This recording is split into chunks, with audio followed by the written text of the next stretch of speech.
KTX 전북혁신역이 경제성이 낮다는 분석이 나왔습니다. 익산시는 소모적인 논쟁을 중단하자고 했지만 혁신역 필요성은 여전히 제기되고 있습니다. 생후 50일 된 딸의 다리를 부러뜨린 친아버지에게 실형이 선고됐습니다. 1심은 무죄였지만 2심 재판부는 아동학대가 명백하다고 판단했습니다. 현대자동차가 GM 군산 공장의 활용을 검토했지만 정부의 광주형 일자리 요구에 밀려 취소했다는 주장이어서 논란이 되고 있습니다. 여러분 안녕하십니까? 전주 MBC 뉴스데스크입니다. 호남고속철 전북혁신역 신설 문제는 도내 자치단체 간 의견이 첨예하게 갈리는 논쟁거리였는데요. 최근 국토교통부 용역에서 경제성이 미흡하다는 결론이 나왔습니다.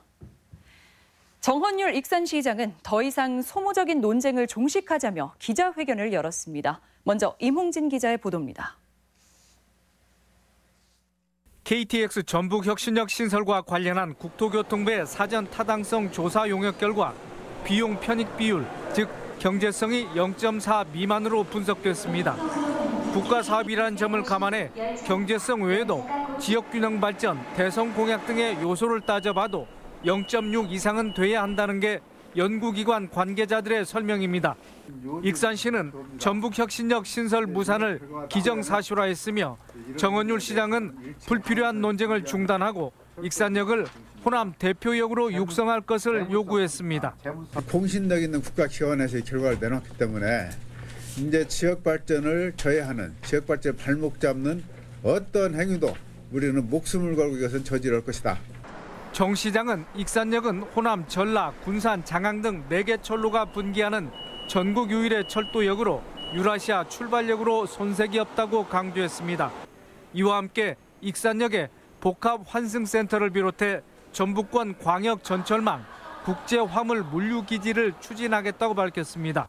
호텔이랄지 백화점이랄지 그렇지 않으면 환승 시설이랄지 이런 것들 또 거기에 주거 시설들이 들어갑니다만은 정 시장은 익산역은 익산의 발전을 앞당길 도약대가 될 것이라며 전주와 완주, 김제 지역 등과 상생 발전을 위한 협력도 모색하겠다고 말했습니다.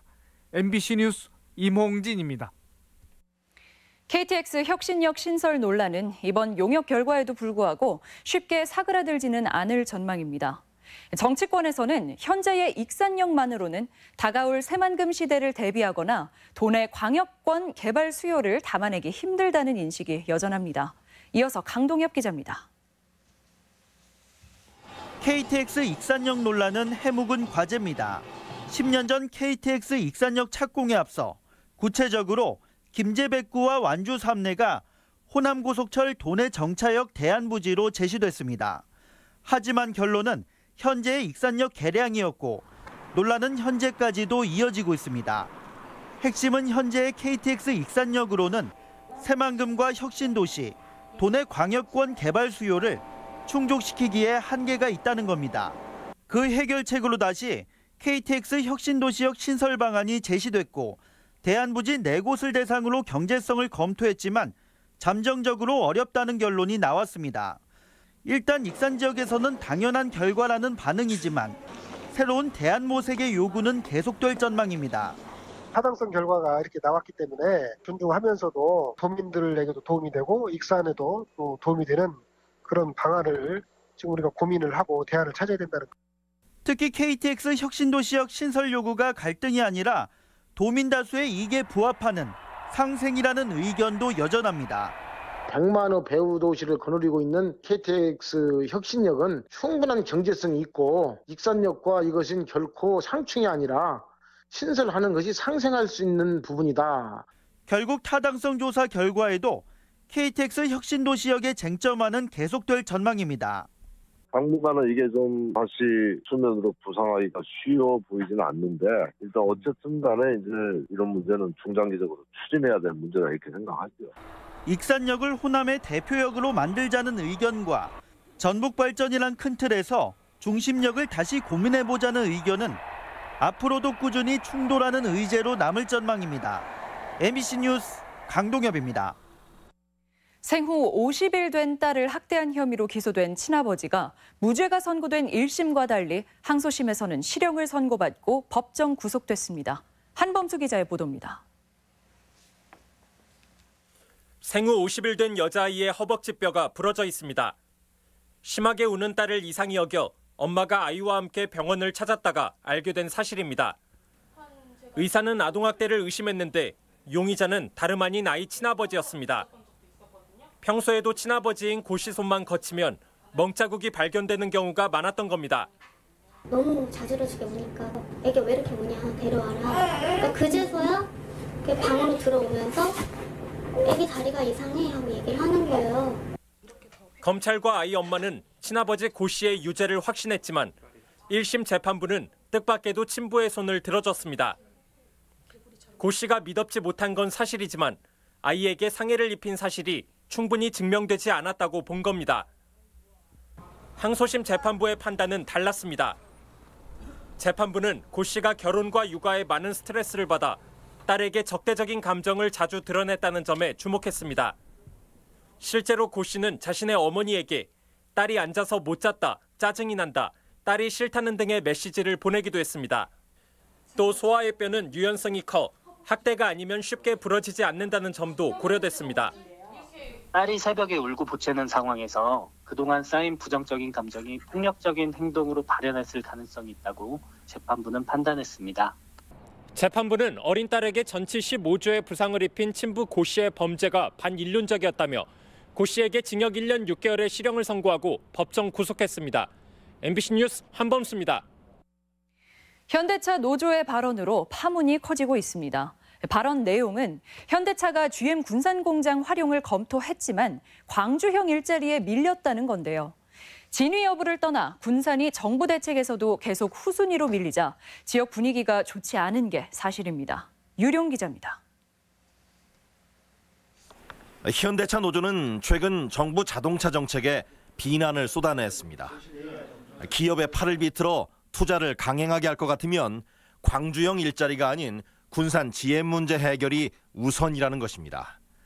여기에 덧붙여 GM 군산 공장이 폐쇄되자 현대차가 활용 방안을 검토했지만 정부의 요구로 광주형 일자리에 끌려 들어갔다는 이야기도 합니다. 이게 작년 2월부터 물밑에서 많은 작업들이 이루어졌거든요. 현대차하고. 그러면 광주형 일자리를 추진할 게 아니라 군산 공장을 갖다가 재가동하는 걸 갖다가 적극적으로 검토했어야 된다는 거예요.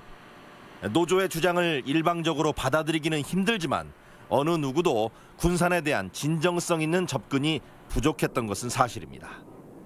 군산 경제계 역시 제조업체가 줄줄이 빠져나가고 있지만 실효성 있는 대책이 전무하다는 입장입니다. 실제 정부가 지난해 한국GM에 8천억여 원을 지원했지만 군산 공장 사후 대책은 전혀 없었습니다. 실사할 때 당시에 그걸 처리를 해서 분산을 시켜놔야 매각을 하든 누가 임대를 하든 그럴 건 아니겠어요. 그렇지 않은 상태에서 뭔 얘기가 되겠어요. 예를 들어서. 전라북도 차원의 대책 역시 해를 넘겼지만 중소기업 협동화 공장이나 위탁 생산 등 소극적인 대책에 그치고 있습니다.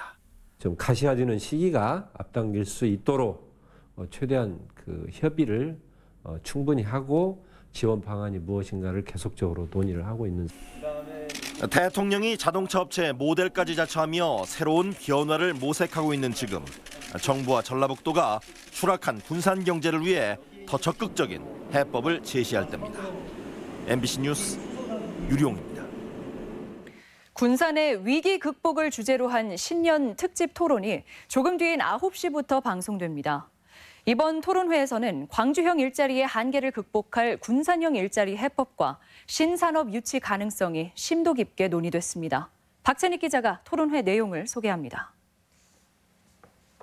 현대중공업 군산조선소의 가동 중단에 이은 GM 군산공장 폐쇄, 지역 경제의 든든한 버팀목인 조선과 자동차 산업이 차례로 무너지면서 군산은 침체에 빠졌습니다. 과연 군산 경제를 되살릴 방법은 없을까? 전주 MBC와 군산대학교가 함께 마련한 특집 토론에서 광주형 일자리의 한계를 극복할 수 있는 군산만의 대안이 모색됐습니다. 어떤 임금 낮은 부분에 대해서는 어떻게 지자체라든가 정부가 또 지원해 줄 것인지 이런 부분에 대한 아주 긴밀한 논의 속에서 사회적인 대타협을 이뤄야 된다. GM 군산공장 매각과 현대중공업 재가동에 대한 희망적인 전망도 나왔습니다. 제가 알기로는 GM이 마음만 빨리 먹으면 이 협상이 저는 올해 안에는 끝나지 않겠느냐는 생각이 드는데 한 5월쯤 울산 공장에서 이쪽으로 배정을 하려고 좀 노력을 하고 있다고 그러니까 올해는 상당히 좋은 소식이. 정부가 새만금에 추진하는 재생에너지 사업이 군산의 새로운 비전이 될지도 논의됐습니다. 전 세계적으로 지금 신재생에너지에 대한 투자도 굉장히 늘어나고 있고 또 관련된 고용 그리고 연관 산업이 많이 늘어납니다. 군산 경제가 위기를 딛고 희망으로 나아가길 바라며 마련된 특집 토론은 오늘 저녁 9시에 방송됩니다. MBC 뉴스 박찬익입니다. 동학혁명과 3.1운동을 조명하기 위한 움직임이 본격화할 전망입니다. 송하진 도지사는 오늘 간부회의에서 동학농민혁명과 100주년을 맞는 3.1운동의 연계성을 찾는 작업과 학술적 조명의 필요성을 강조했습니다. 3.1운동을 주도한 손병희 선생은 동학혁명 당시 지도자로 활동했고 민족대표 33인 가운데 9명이 동학과 관련됐을 정도로 두 사건은 깊은 연관성이 있습니다. 지역 현안 사업의 타당성 조사 면제 여부가 다음 주쯤 나올 전망입니다. 전라북도는 당초 이번 주 발표될 예정이던 각 시도 예비 타당성 조사 면제 사업은 부처 간 이견 조율 필요성으로 다음 주쯤에나 나올 것으로 전망했습니다. 지난주 익산을 방문한 이낙연 총리는 새만금 국제공항과 미래상용차 기지 2개 사업의 타당성 조사 면제 가능성을 시사해 조속한 사업 추진에 기대가 모아지고 있습니다. 중소기업진흥공단이 제기된 부당 대출 의혹에도 아무런 조치를 취하지 않아 논란입니다. 중진공은 장수의 한 김치업체 대출 과정에 직원 A씨가 직간접적으로 관여했다는 의혹에도 이를 부인하는 A씨 주장만 들 뿐 별다른 조치를 취하지 않고 있습니다. 또 A씨가 대출 심사를 맡은 충북의 또 다른 업체 역시 비리 의혹이 있지만 이 역시도 확인을 하지 않아 제식고 감싸기 비판이 일고 있습니다. 이어서 오늘의 간추린 소식입니다. 전교조 전북지부 등 도내 시민사회는 전주지방법원 앞에서 기자회견을 열어 사법거래 의심을 받는 양승태 전 대법원장의 구속과 전교조 법외노조 취소를 요구하는 등 사법개혁을 촉구했습니다. 무주시민행동은 기자회견을 열어 민선 6기 황정수 전 군수 재임 당시 비선 실세로 의혹을 받는 측근 A씨의 수사를 촉구했습니다. A씨는 군이 발주한 방끝공사에서 특정 업체가 선정되도록 영향력을 행사한 의혹입니다. 지역과 상생을 위한 의견을 수렴하기 위해 대통령 직속 정책기획위원회와 전라북도는 사회복지와 고용, 여성, 노인 등을 주제로 혁신적 포용국가 비전과 전략을 논의하는 토론회를 개최했습니다. 전주 동물원에서 사육하던 코끼리 한 마리가 폐사했습니다. 전주시는 29살 된 수컷 코돌이가 작년부터 앞발과 발바닥에 염증이 심해져 그제 폐사해 정확한 원인을 조사하고 있다고 밝혔습니다. 간추린 소식이었습니다. 도내 공무원 채용이 올해 사상 최대에 이를 전망입니다. 전라북도가 14개 시군의 공무원 채용 계획을 종합한 결과 올해 모집 인원은 지난해보다 220여 명 늘어난 1,600여 명으로 집계됐습니다.